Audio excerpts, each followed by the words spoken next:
Olá, pessoal, sejam bem-vindos a Trend Biju, uma feira nova e bacana, justamente focada no mercado de bijuterias, semijoias, joias folheadas, enfim, acessórios em metal e em outros materiais e que tragam a informação trend mais, né, de moda mais de ponta para as clientes brasileiras. Bem, uma das coisas que a gente vai fazer agora nesse momento é mostrar para vocês um pouco sobre o contexto do que está acontecendo no país agora e no mundo, e também falar um pouquinho sobre o comportamento do consumidor, como ele mudou por conta desse contexto que a gente está vivendo. E depois a gente fala sobre todo o planejamento de como a gente pensou esses eventos, essas palestras, como apoio para o processo de digitalização dentro da sua empresa e também para a gente pensar de maneira estratégica o nosso mix de produtos, né? E como a gente vai utilizar essas informações para os nossos negócios. Meu nome é Patrícia Santana, eu sou da Tendere, pesquisa de tendências e soluções criativas, uma empresa que está em São Paulo, mas atende em todo o Brasil, e que a gente basicamente faz pesquisa de tendência, fazemos pesquisas de comportamento do consumidor e também fazemos transformações e ajudamos empresas a achar melhor tipo de criativo, né, de processos para enfrentar as diversas situações que o mundo agora nos desafia. Então, agora a gente vai dar início justamente a essa parte falando sobre o cenário contemporâneo e o comportamento do consumidor, como que uma coisa está afetando a outra. Não tem como a gente pensar, para vocês entenderem, né? Não há como a gente pensar em comportamento, em tendência, em aplicação de tendência, se a gente não entende antes o comportamento do consumidor e antes ainda o cenário que a gente está vivendo, porque é o cenário que a gente está vivendo que vai transformar, que vai colocar esse comportamento do consumidor de maneira, vai desafiar, né, os formatos tradicionais do comportamento do consumidor e vai acabar fazendo com que a gente dê novas soluções para esse processo. Então, é muito importante a gente entender o cenário contemporâneo, entender o comportamento, para a gente poder olhar para as tendências de uma maneira mais esperta, de uma maneira onde a gente puxa aquilo que funciona para quem a gente atende, né, para as nossas segmentações.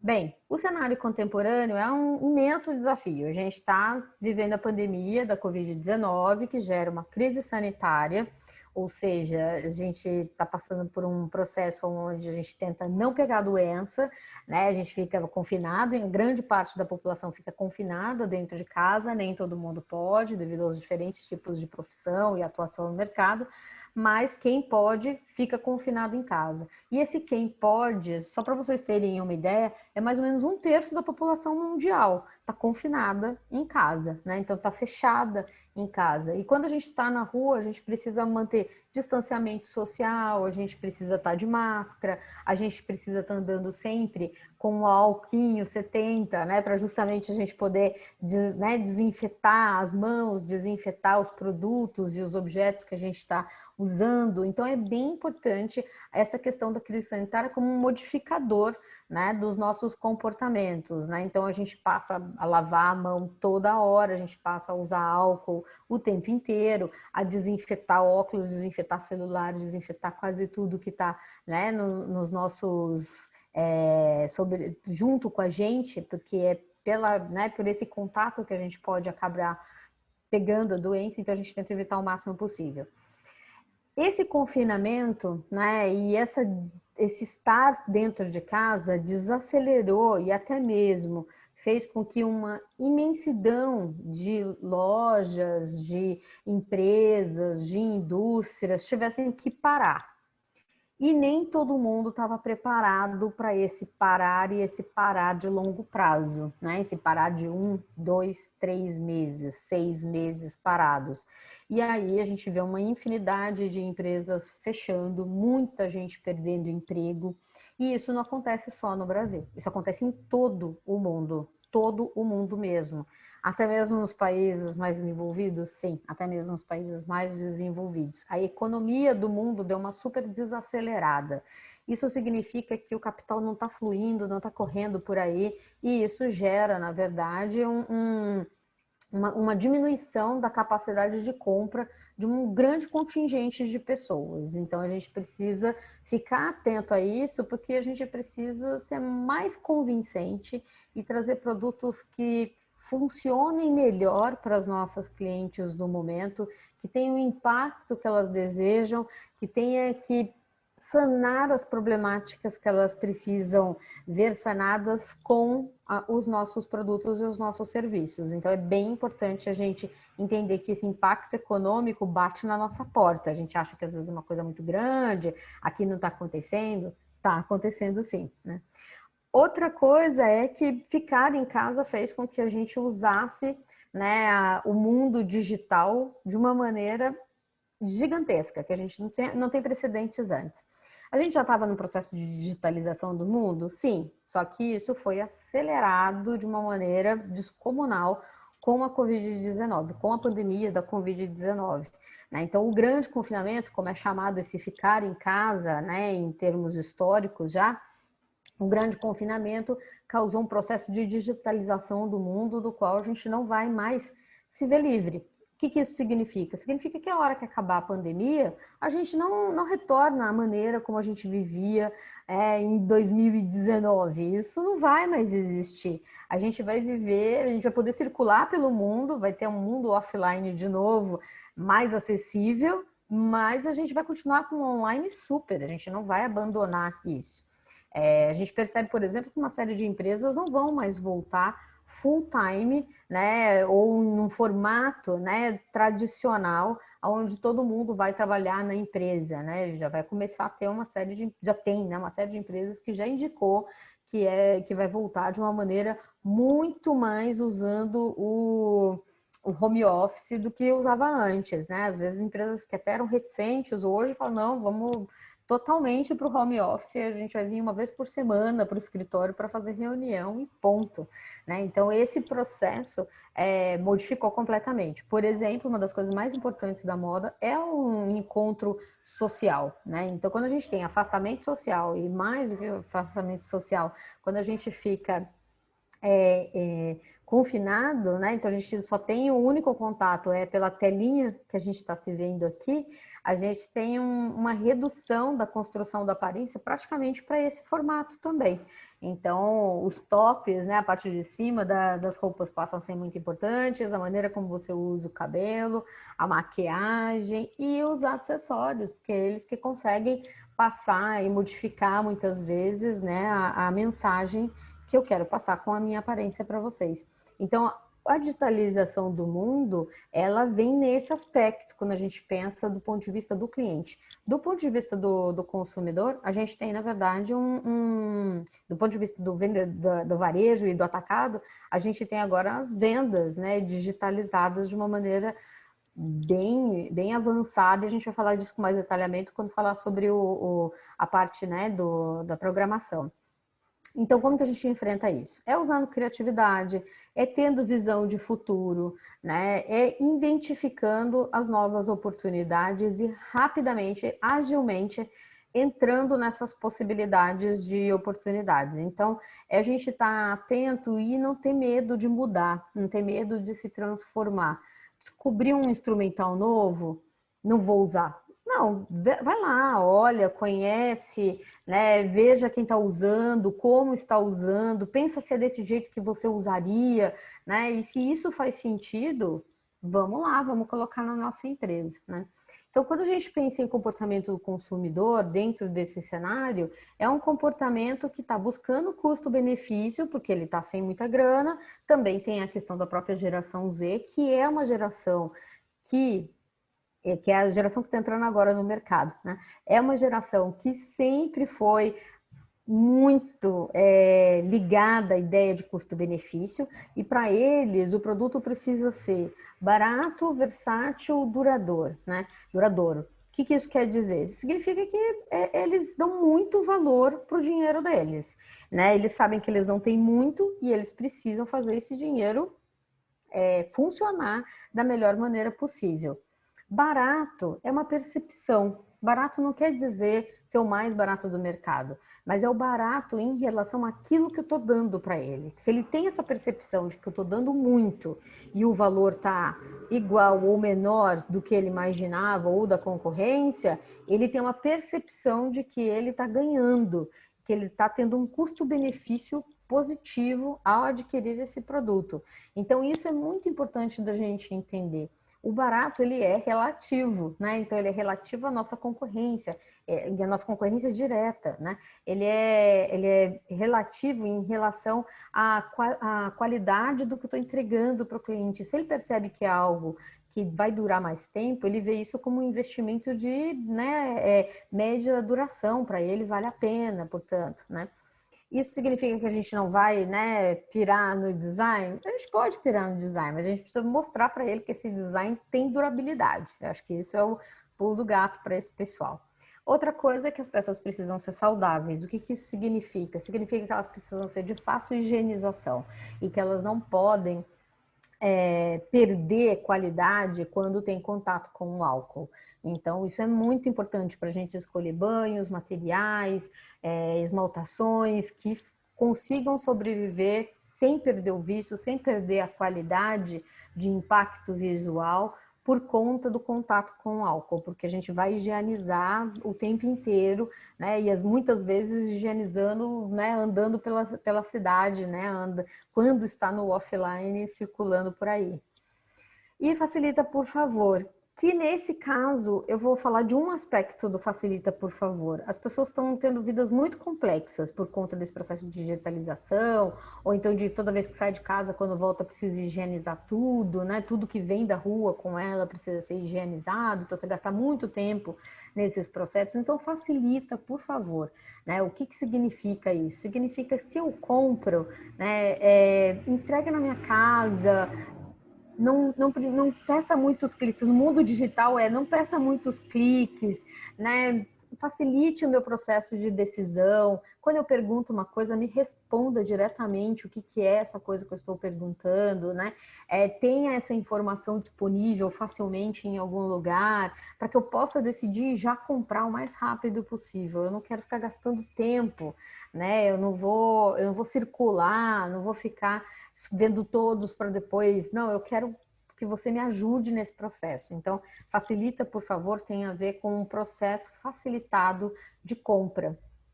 E a cliente nunca vai deixar essa questão de lado nesse momento. O que esse produto agrega na minha vida? Ele está ajudando em quê? Em que ele está vindo para melhorar a minha vida? E às vezes a gente tende a achar que acessório é uma coisa dispensável, e não é.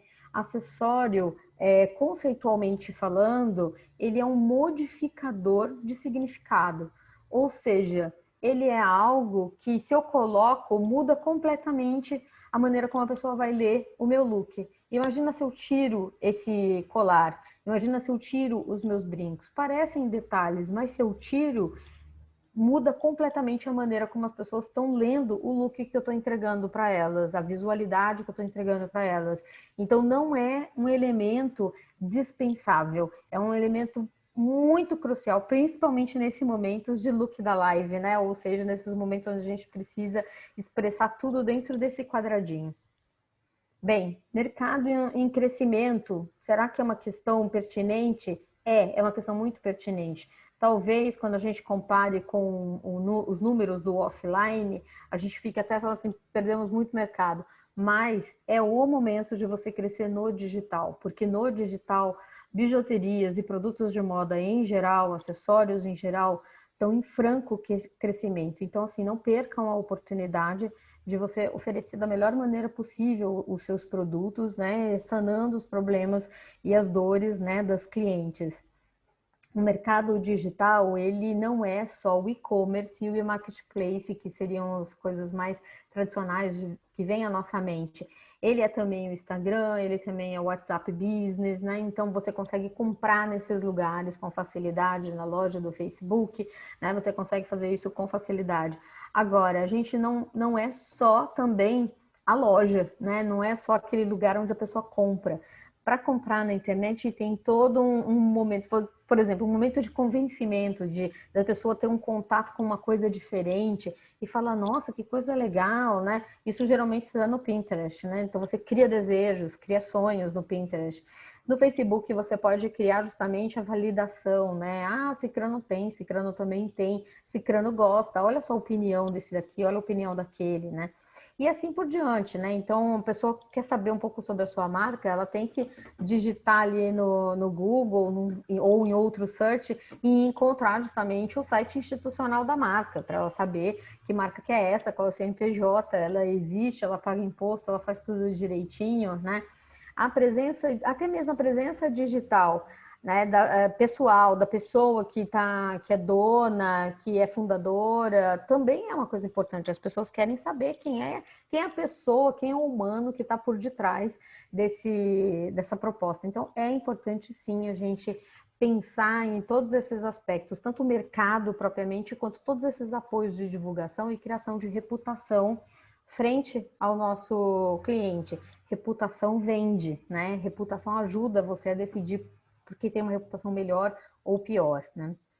E aí a gente entra agora na programação mesmo do Trend Biju, inclusive dando ênfase nesse aspecto da digitalização.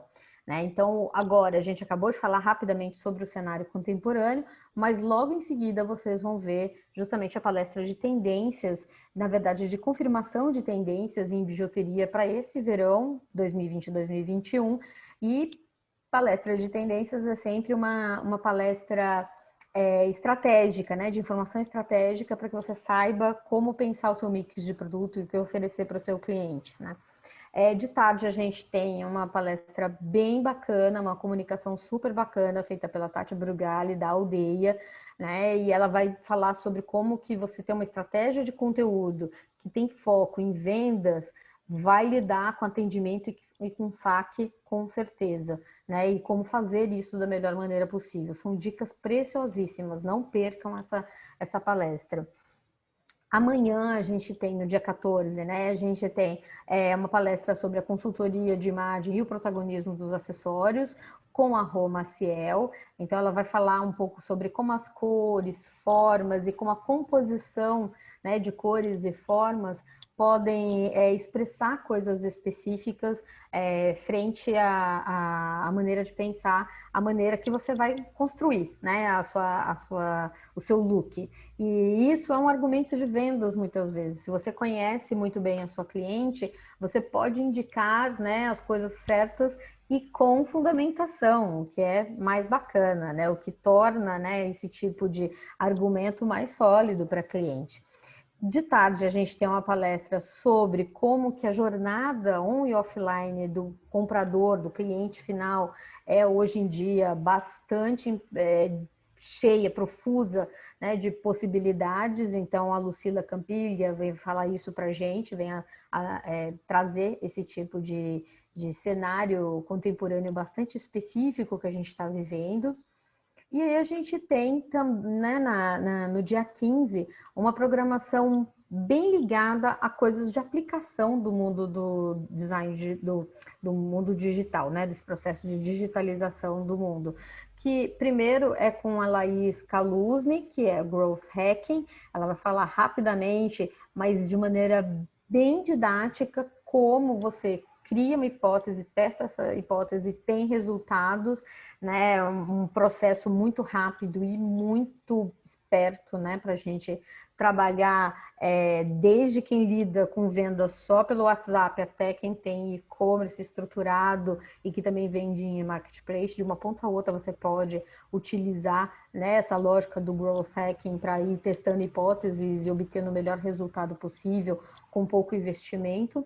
E de tarde a gente tem uma palestra muito bem feita, muito didática, feita pelo Fernando Silveira, né, consultor da FIENG, e no qual ele traz justamente como você vai pensar vendas a partir de dados. E onde estão esses dados? Dentro da sua empresa. Então, como que você pensa, a partir do marketing, criar processos de venda que sejam super, super bem orientados e, mais do que isso, né, orientados para o sucesso. Então, assistam a palestra Antes da Venda Vem o Marketing, do Fernando Silveira, que vai dar dicas preciosas para vocês também. E no último dia a gente tem, né, marketing digital, um foco em planejamento de presença digital, como eu estou, como eu crio reputação, qual a imagem que as pessoas têm da minha marca. Dicas também valiosas que o Daniel de Miranda traz, né? E depois de tarde a gente tem uma palestra com o especialista Johnny Lan, que vai falar sobre e-commerce e marketplaces, sobretudo como que você faz esse processo de venda na internet de uma maneira mais ampla, né? Então, desde como você ter esse WhatsApp, né, business, até você ter uma loja já conectada com os e-marketplaces e fazer tudo funcionar de uma maneira a crescer o seu processo de venda. Então, espero que vocês tenham uma ótima feira com bons negócios e também, caso vocês queiram, pode procurar a gente aí na feira, porque a gente também vai estar aí com vocês, tá bom? Então, para vocês, uma ótima feira e até a próxima.